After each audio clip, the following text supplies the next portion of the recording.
I'm Jim Seip. I'm joined by Frank Bodani. Frank, we're at Beaver Stadium after, I guess you could call it a shocking victory by Maryland. It's their first victory in Beaver Stadium. Randy Edsall, a native of Glen Rock, comes home to Pennsylvania and gets what he called the biggest victory of his career today. Just kind of a raucous scene as he's running off the field. He's getting hugged by random strangers who are fans. Somebody handed him a homemade trophy for winning the game.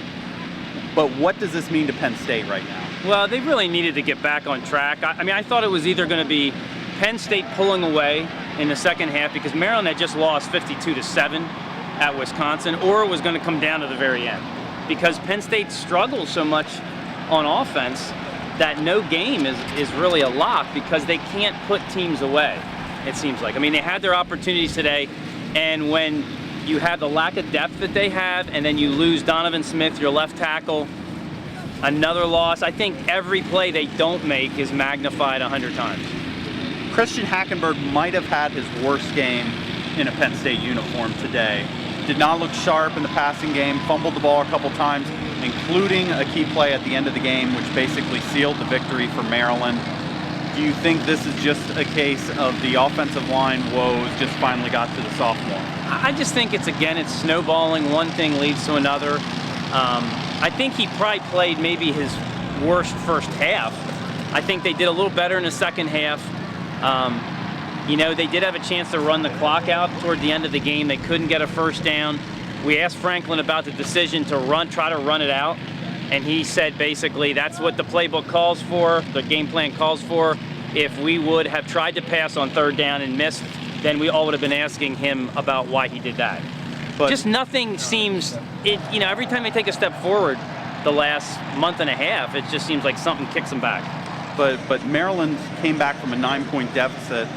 Randy Edsall said after the game, fans are probably thinking, same old Maryland Penn State game, keep it close and then fall apart.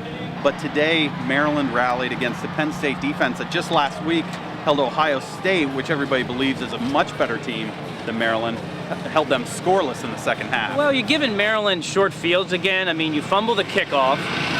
Okay, they score off that. You allow a big punt return at the end of the game. I mean, Maryland doesn't have to drive the ball very far. That's, you know, you're putting so much pressure on the defense, I mean, to come up with a turnover, and I think that's just, you know, you can't expect that.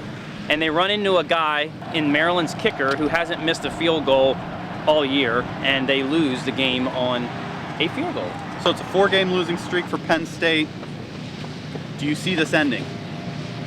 I mean, if they keep together, yeah. I mean, if they don't splinter, if they keep working and grinding, you think things got to go their way at the end one of these weeks. I mean, they still have too much talent to keep losing games.